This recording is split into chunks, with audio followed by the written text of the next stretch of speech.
दूसरे दिन सुबह हम कामनाथ मंदिर में ही अपने स्नान और दैनिक पूजन वगैरह करने के बाद कामनाथ महादेव पर भी अभिषेक किया और वहाँ से आगे की ओर चल पड़े।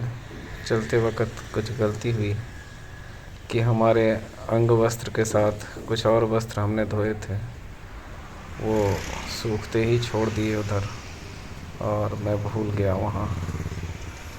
फिर वहाँ से भरूच सिटी लगता है, शहर का थोड़ी दूर तक लगता है, तो भरूच सिटी से होते हुए हम आगे चलने लगे।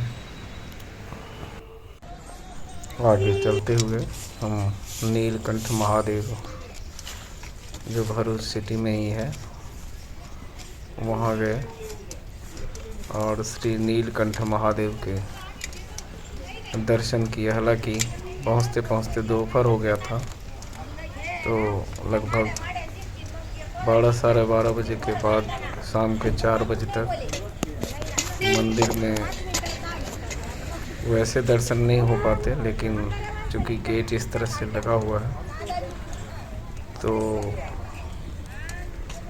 वहाँ बाहर से ही दर्शन हो जाते हैं।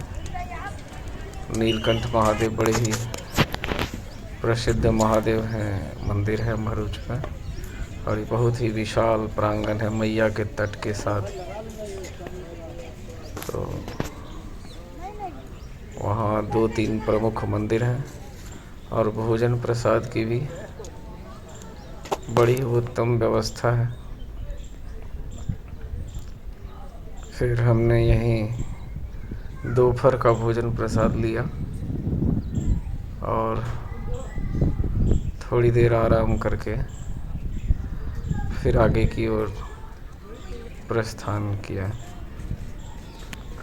बड़ा ही अनुपम दृश्य है, मैया के तट से लगा हुआ इस नीलकंठ महादेव मंदिर का घाट भी है।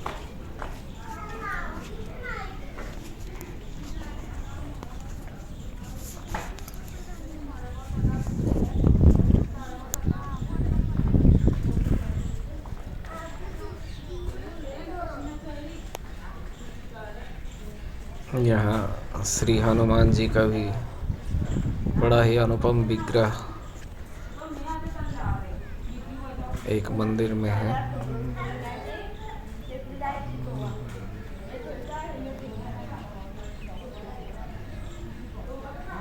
बाबा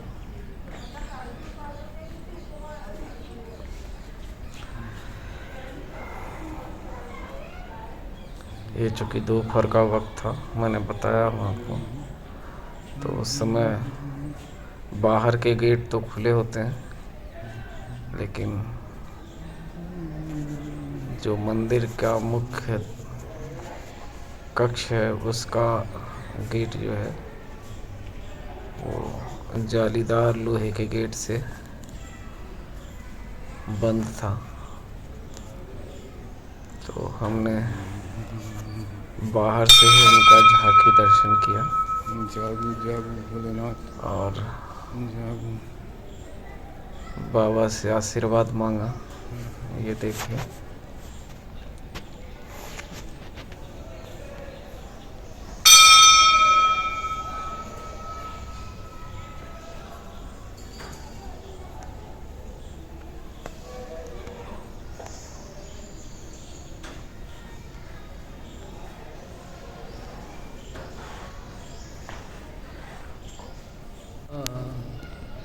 तस्मै नकाराय नमः शिवाय।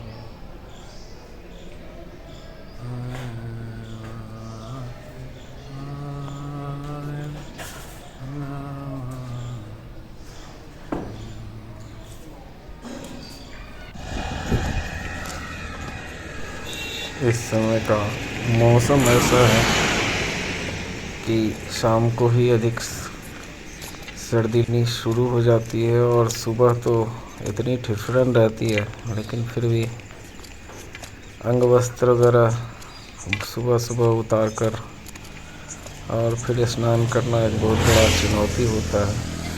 लेकिन स्नान करने के बाद भी जब हम सुबह चलने के लिए तैयार होते हैं उस समय किसी भी गर्म कपड़े की ज़रूरत नहीं होती, क्योंकि जस्ट 10 मिनट चलने के बाद ही पूरे शरीर से पसीना आने लगता है।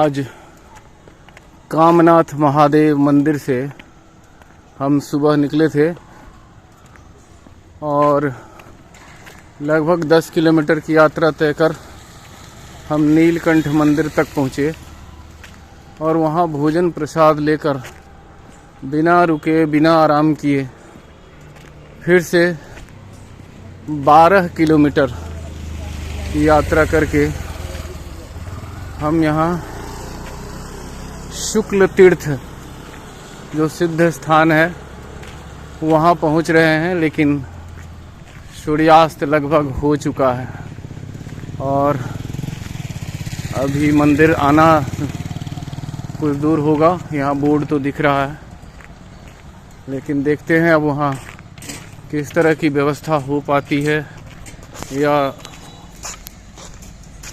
कैसे क्या होता है।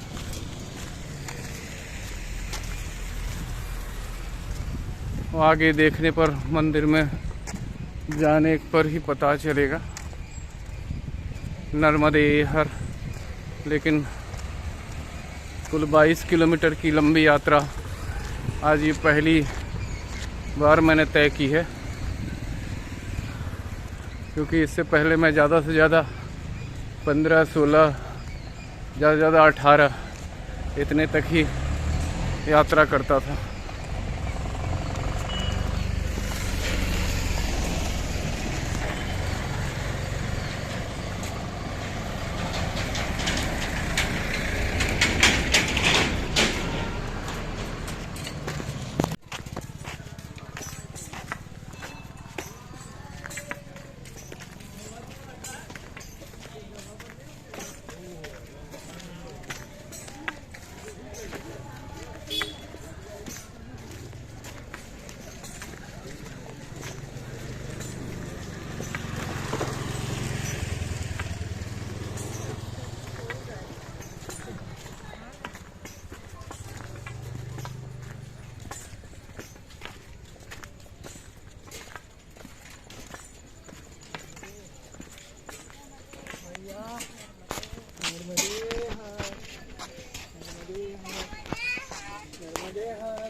नर्मदे हर।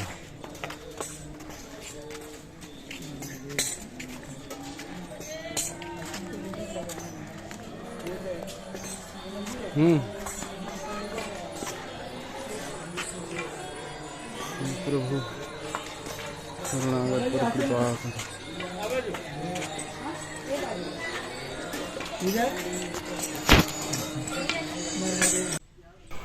दूसरे दिन पुनः हम शुक्ल तीर्थ श्री राम मंदिर से स्नान पूजन वगैरह करने के बाद अपनी आगे की यात्रा शुरू की। ये सारे मंदिर जो हैं सो बिल्कुल मैया के तट के साथ ही हैं और यही एक कमरा था जहाँ मैं रुका था। यहीं रात्रि विश्राम किया था और भोजन प्रसादी वगैरह पाई थी। छोटा सा कमरा 2-4 लोगों के लिए बना हुआ, ठीक आश्रम के ऊपर, मंदिर के ऊपर। और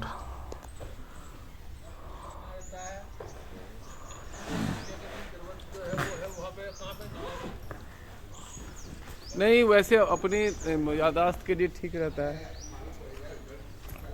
रोज़ की दिनचर्या लगभग एक जैसी है। सुबह सुबह उठना, स्नान करना, पूजन वगैरह करना, और फिर मैया के तट पर सूर्योदय के साथ ही चलना शुरू कर देना, मैया का नाम लेते रहना। चलते चलते हम मंगलनाथ महादेव मंदिर पहुँचे और मंगलनाथ में श्री महादेव के दर्शन और यहाँ श्री विष्णु के वाराह अवतार का भी यहाँ एक मंदिर है।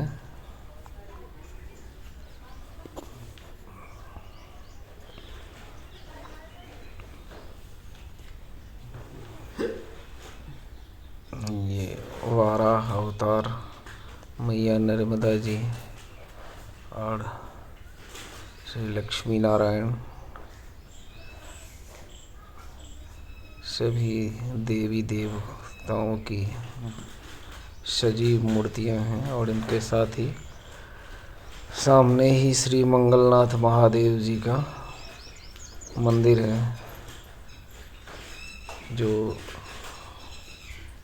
यहाँ पर मैं एक पुष्प लेके आया था। हालांकि वो पुष्प मैं ज्यों ही चढ़ाया दूसरी साइड चला गया, लेकिन एक पुष्प मैंने यहाँ अर्पित की थी। और फिर यहाँ थोड़ी देर विश्राम करने के बाद आगे की यात्रा तय करने लगे। अभी सर्दी कड़ाके की पड़ रही है। रात को टेम्परेचर लगभग 5 डिग्री से नीचे होता है, लेकिन दिन में धूप अच्छी तरह कड़ी होती है, इसलिए दिन में चलना तो धूप में काफ़ी परेशानी होती है। थोड़ी थोड़ी देर बाद में रुक के विश्राम करना होता है, लेकिन रात्रि को शाम होते ही बहुत ही कड़ाके की ठंड शुरू हो जाती है। और इसी चक्कर में मेरा स्वास्थ्य पिछले 2 दिन से लगभग ठीक नहीं है, लेकिन फिर भी रात्रि को कुछ दवा लेकर और फिर सुबह पूजन वगैरह करके हमने वहाँ से चल दिया है। और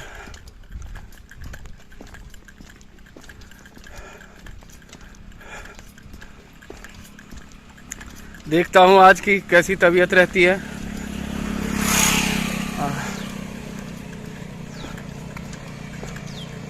आगे कोई अंगारेश्वर महादेव का मंदिर है। तो इस परिक्रमा की एक ख़ास बात है कि परिक्रमा तो होती ही है, लेकिन थोड़ी दूर दूर पर 2-4 किलोमीटर के अंतराल पर अगर कोई बहुत ही पुरानी मंदिर है या किसी संत का आश्रम है, तो उसका दर्शन अनिवार्य कहा गया है। उसके दर्शन के बगैर यात्रा पूरी नहीं मानी जाती। इसलिए फिर रास्ते को छोड़कर और पहले उस आश्रम में या उस भग्नावशेष ही सही, लेकिन उस मंदिर में उनका प्रभु का दर्शन करके फिर हम आगे बढ़ते रहते हैं। तो ये एक आवश्यक अंग है। तो यही करते करते अभी आगे बढ़ रहा हूँ। देखें आगे की यात्रा कैसी होती है। नर्मदे हर, नर्मदे हर।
हर अंगारेश्वर से कुछ पूर्व ही नाद गांव है, जहाँ लगभग सूर्यास्त होने लगा था।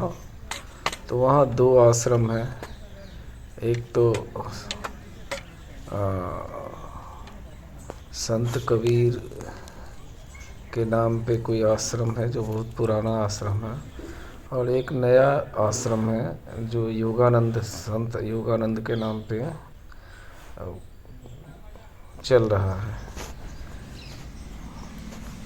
यहीं संत कबीर धर्मदास आश्रम में हम लोगों ने शरण लिया। वहाँ एक छोटा सा मंदिर है, तो उसी मंदिर में रहते हुए अपना भोजन प्रसाद वगैरह संत कबीर धर्मदास आश्रम से लिया, क्योंकि नया नवीला और बहुत ही चमक दमक दिखने वाला जो श्री योगानंद आश्रम था, वहाँ के जो बाबा जी थे उन्होंने कुछ अच्छा वहाँ रिस्पांस नहीं दिया।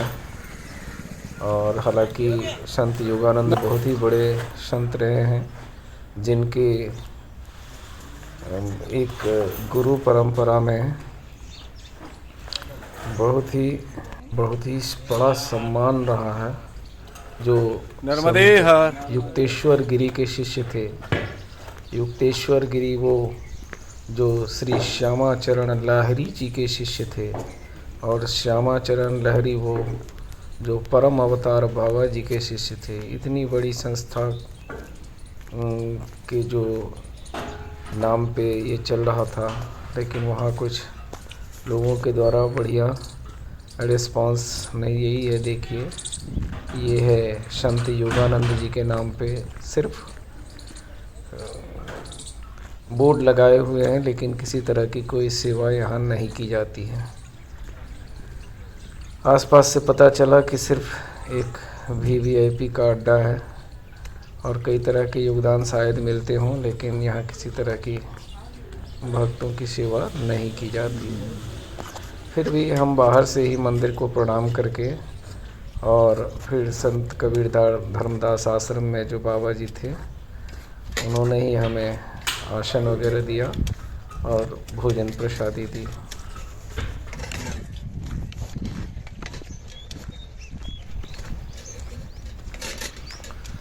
वहाँ रात्रि विश्राम करने के बाद सुबह पुनः हम नाद से आगे चले नारेश्वर धाम की तरफ। नारेश्वर एक जगह का नाम भी है और नारेश्वर महादेव का मंदिर भी है जो बहुत ही प्रसिद्ध है।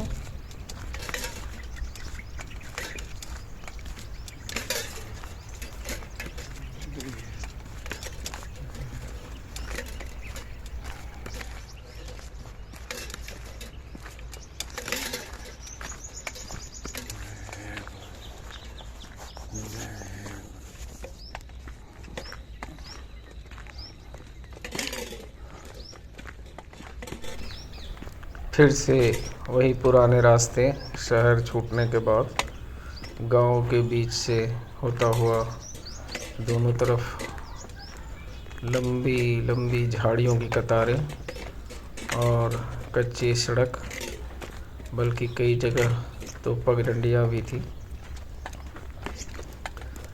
तो इसी मार्ग पर चलते हुए हम अपनी परिक्रमा यात्रा कर रहे हैं।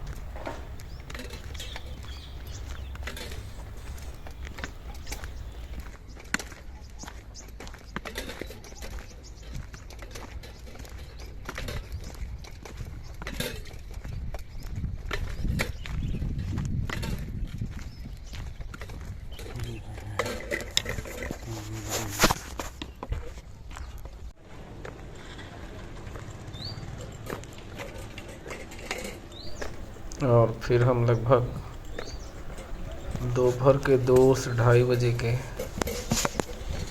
करीब हम नारेश्वर पहुँचे। और नारेश्वर का विशाल मंदिर, विशाल एक तरह से व्यवस्थाएं, श्री सद्गुरुदेव जी का मंदिर, और सबसे प्यारा जो मैया का तट है वह देखकर मन गदगद हुआ, बहुत ही प्रसन्न हुआ। और यहाँ की सभी व्यवस्थाएं परिक्रमा वासियों के लिए यहाँ अलग से नर्मदे व्यवस्था हर थी, भोजन प्रसादी से आश्रम लेकर किधर है?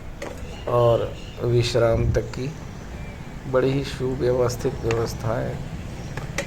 और नर्मदे। बहुत ही विशाल मंदिर है। कहा जाता है कि यह एक बहुत ही बड़ा सिद्ध संत का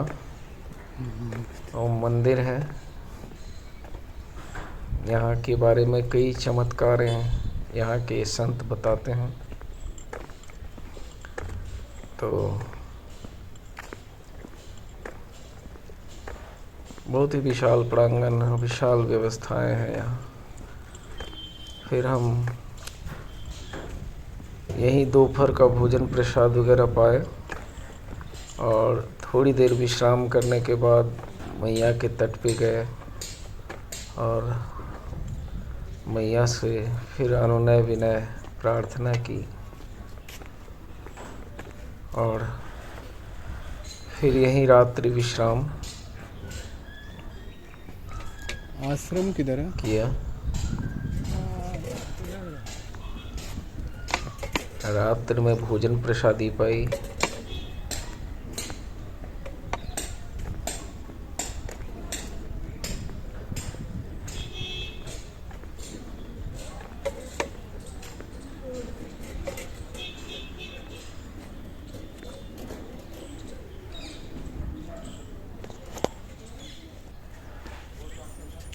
ये देखिए मैया का तट,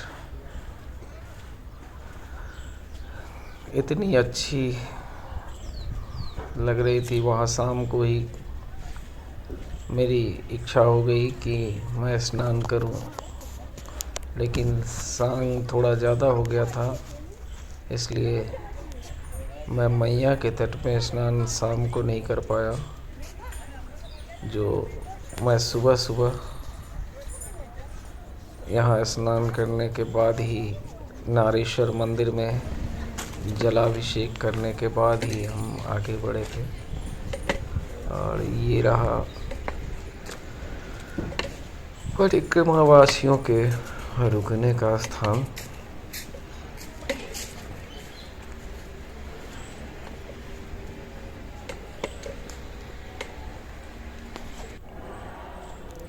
ये बहुत ही बड़ा भोजनालय परिक्रमा वासियों के लिए, बड़ी सुंदर से व्यवस्थित। यही मैंने दोपहर के भोजन प्रसाद और रात्रि के भी भोजन प्रसाद मैंने यहीं पाए। और ये सद्गुरुदेव जी का दर्शन किया।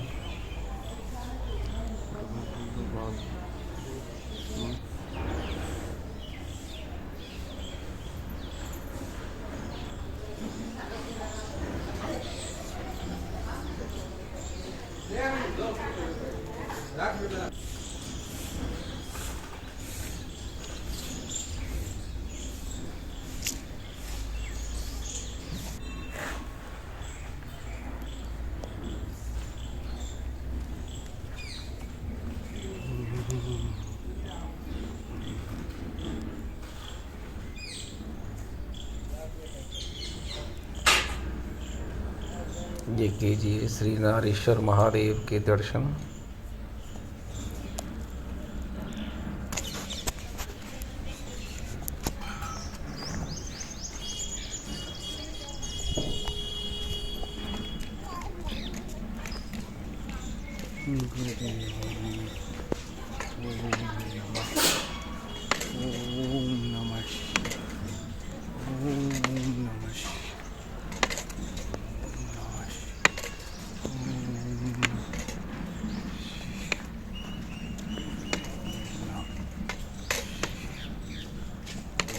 और फिर हम दूसरे दिन माँ नर्मदा मैया में स्नान करके भगवान नारेश्वर महादेव को जलाभिषेक कर और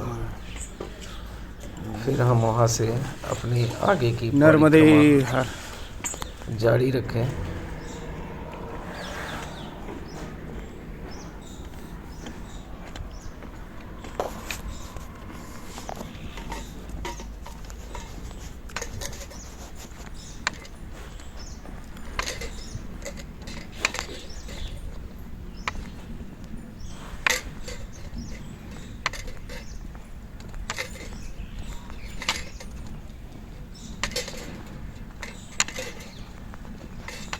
थोड़े समय के लिए सड़क मिल जाती तो कहीं फिर खेतों की पगडंडी, मैया के किनारे जब भी जो सबसे नज़दीक होता उसी को पकड़कर हम अपनी परिक्रमा में आगे बढ़ते गए।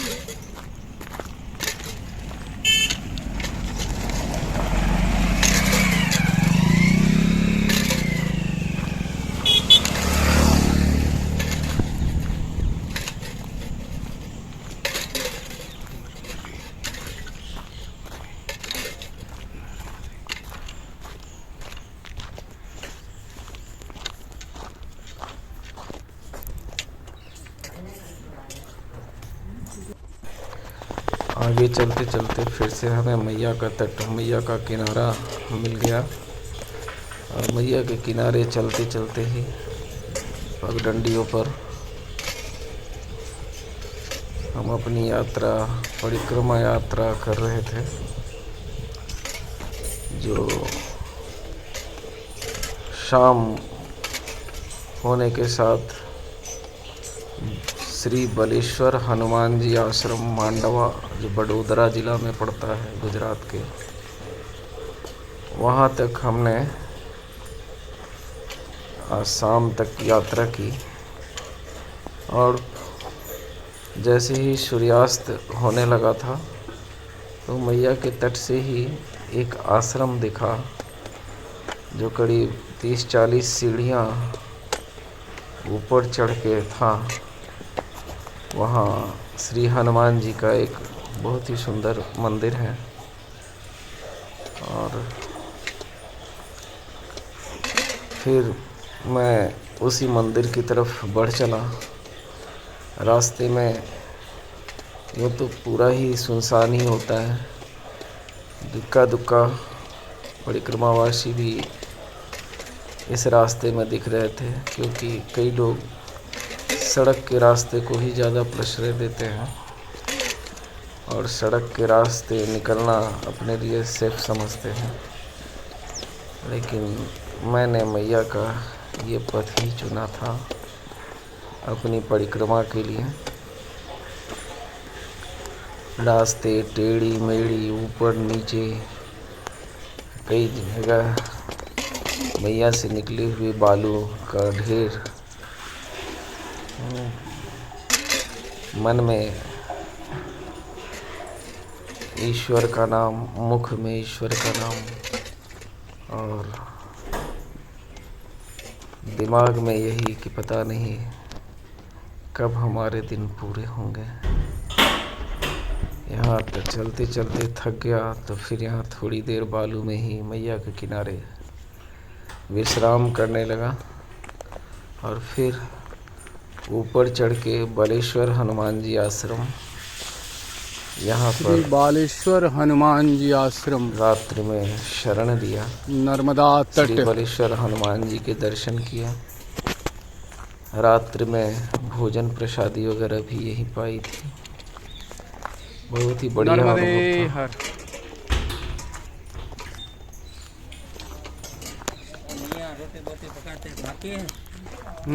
ये एक कमरा जहाँ पे ये बालेश्वर हनुमान जी का मंदिर है।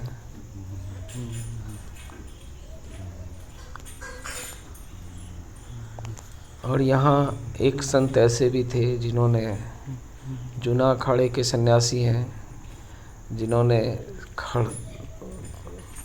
खड़े रह कर के ही वो अपनी भजन साधन करते हैं, साधना करते हैं। रात्रि में भी वो खड़े ही रहते हैं, कभी वो बैठते नहीं हैं। 24 घंटा खड़े ही रहते हैं, खड़े खड़े ही सोते हैं, खड़े खड़े ही सभी काम करते हैं। श्री बालेश्वर मंदिर से हम पुनः सुबह उठ के स्नान पूजन वगैरह करके श्री बलेश्वर मंदिर में मत्था टेके श्री हनुमान जी के दर्शन किए और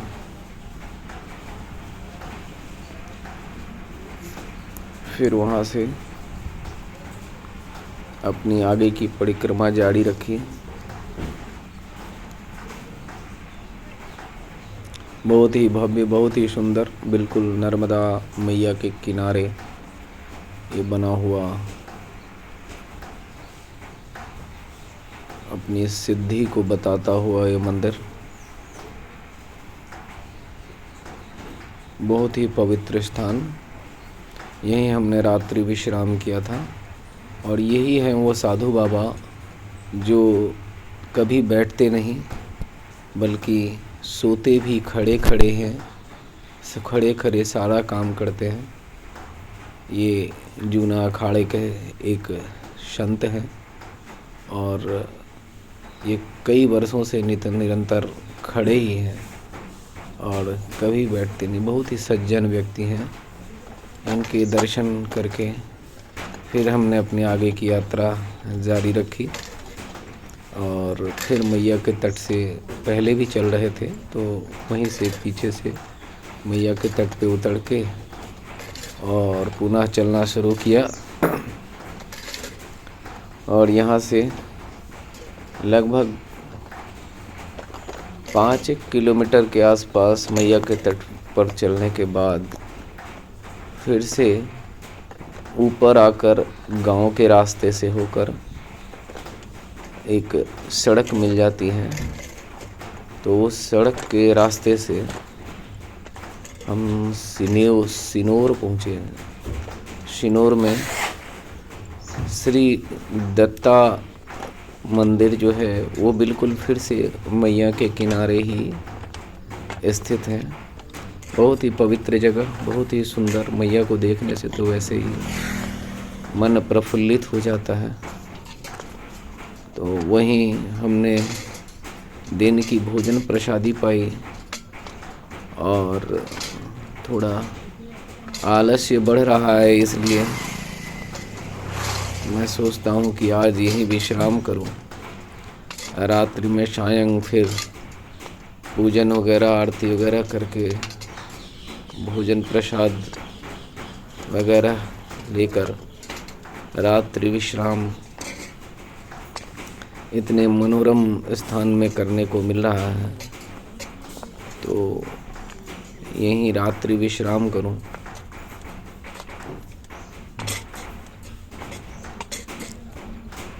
यही सोचकर हम श्री दत्तात्रेय के मंदिर में, श्री दत्ता मंदिर सिनोर में, ये दत्ता जी की मंदिर में उनकी जीवंत प्रतिमा है, इन्हें प्रणाम किया। और चूँकि मैया यहाँ से दिख रही है, मंदिर से बिल्कुल साफ दिख नहीं रही है, बिल्कुल पूरा का पूरा तट और पूरी पात्र के दर्शन हो रहे हैं यहाँ से। तो इस पवित्र भूमि में मेरी इच्छा थी कि आज कम से कम यहाँ विश्राम किया जाए, तो यहीं रुक गए।